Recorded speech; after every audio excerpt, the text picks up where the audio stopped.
I'm Jolene Whitney. As we look ahead to 2025, we're looking back today at the topics and trends of Vermont agriculture in the last few years. From floods to fires, farmers have seen it all this year, and then some. There are many state and federal agencies who assist farmers with loans, conservation, and disaster recovery. One of the standouts in those efforts is the USDA's Farm Service Agency. For the last 3 years, that office has been led by our guest today. John Roberts has held the office of State Executive Director of the Farm Service Agency in Vermont since February of 2021. And with the upcoming changes in administration, John's term will likely end coming this next year. But it's safe to say, as a dairy farmer, John knows adversity, and there's no doubt he'll prevail. Welcome. We're happy to see you again. Thank you. It's a joy to be here. And I said in the beginning already that there's a chance that you might not stay in your position come the new administration, but we don't know yet. It's still December when we're taping this. So what are the odds that you stick around? 0. Okay.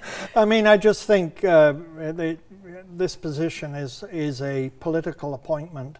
A president, a administration gets to appoint 4 different posts in a state.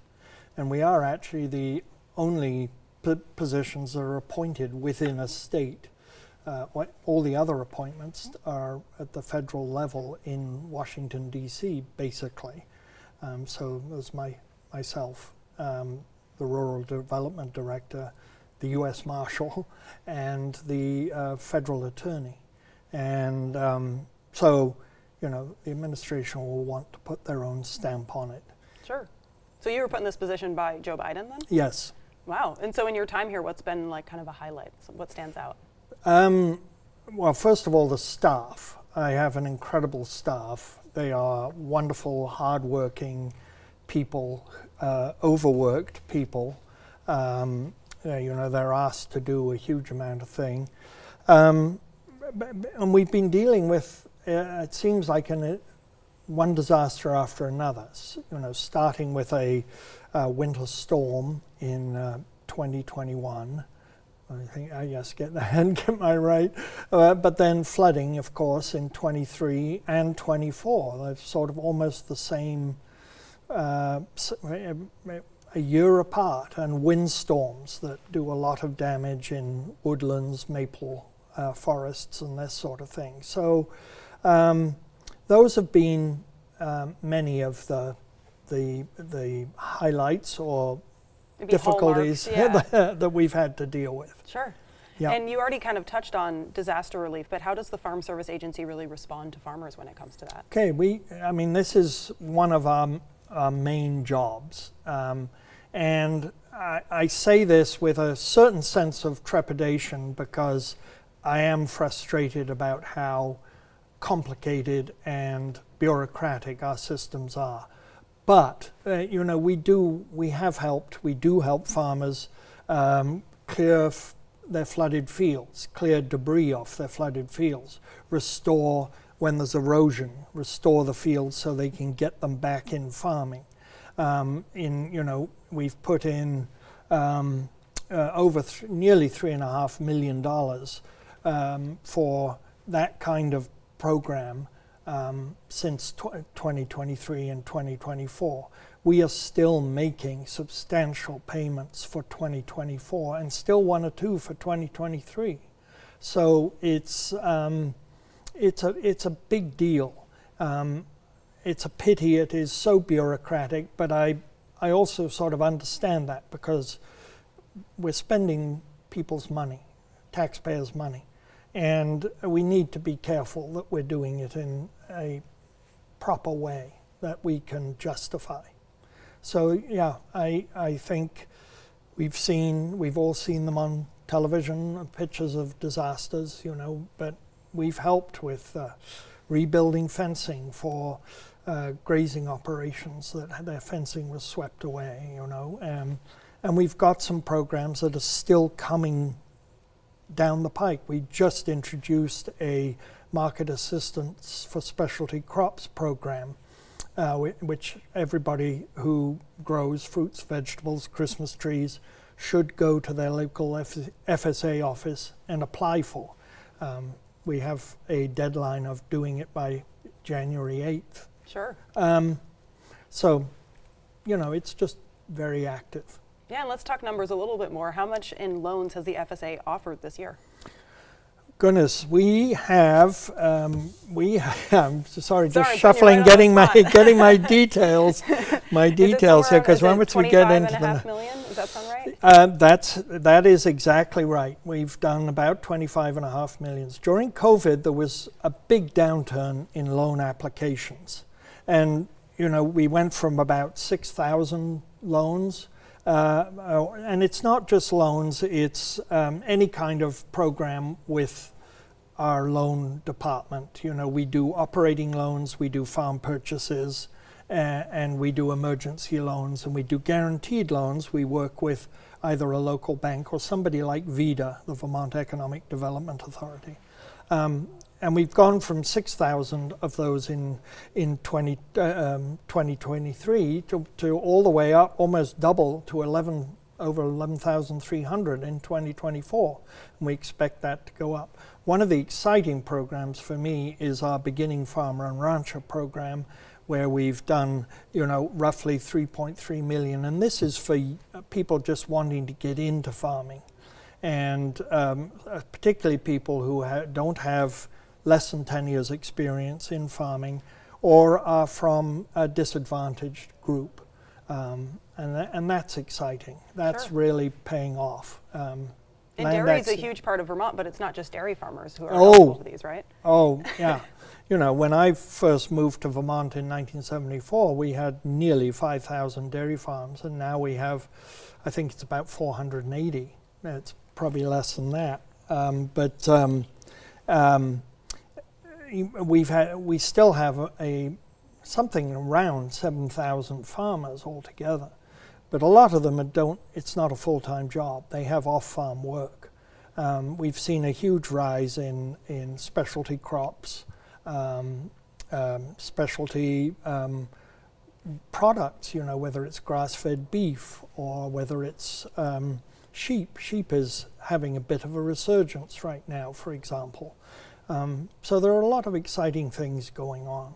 Yeah, and as a former dairy farmer, what do you make of that changing landscape you just mentioned? Fewer dairy farmers, kind of a larger diversity in crops and livestock? I think diversity is good. As I was a dairy farmer, we milked nearly 200 head, did it for 40 years. And I think diversity is good because I think you need a broad range. Dairy farming is still, still the most important ag product that Vermont produces. I think about 70-75% of our ag income is from dairy. And I don't see that fluctuating dramatically. But we do need to produce more of what our consumers want within the state.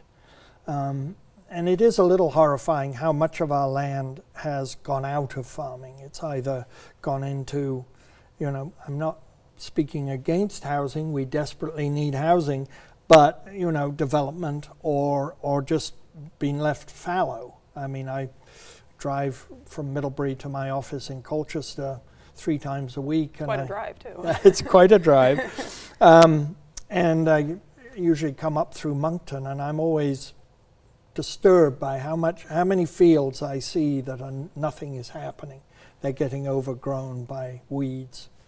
And the FSA is part of the USDA, and sometimes with larger organization comes a little bit of red tape maybe. And so how does the FSA help Vermont farmers kind of get through that and really just get the help they need? A little bit of red tape is an understatement, Sorry, a lot Julie. of red tape. And that's one of the important difficulties.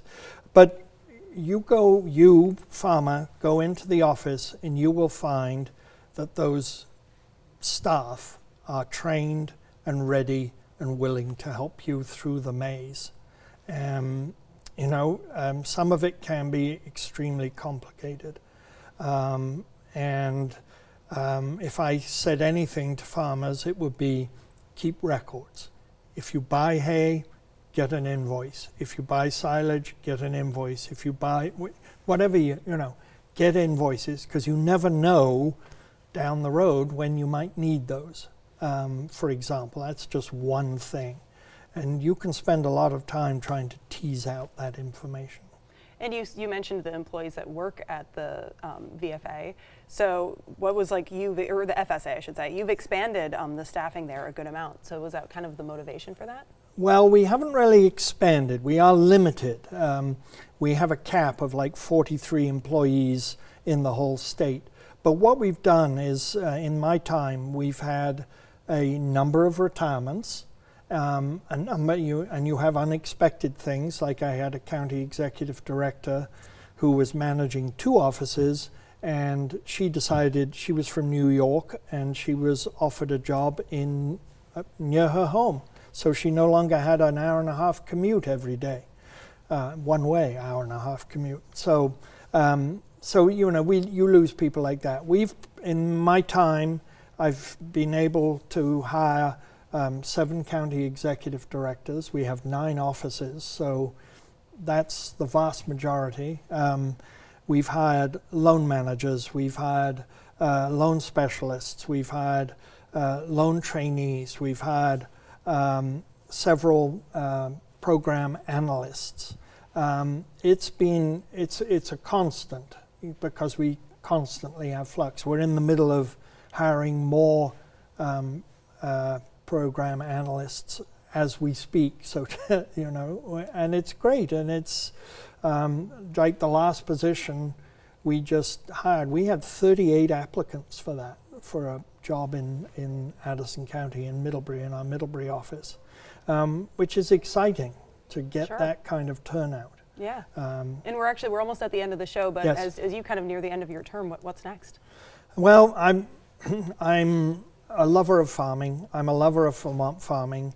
I do need to step back. I'm of an age when I think it's probably I don't know what you're talking about. 50 years of 9-to-5 job. I think but I am setting up a consultancy firm, and I hope to continue to work with either FSA, but possibly the state and possibly other organizations in getting the word out and helping farmers with how do you navigate these regulations, and how do you continue farming. Amazing. Thank you so much for joining us today. It's a pleasure. It's a real pleasure. Absolutely. And you can contact the Vermont Farm Service Agency to inquire about any of the programs we've discussed today. And that takes care of our program for today. I want to thank the crew behind the scenes here at WCAX who make our visits possible. I'm Julie Whitney. This is Across the Fence. Have a good one.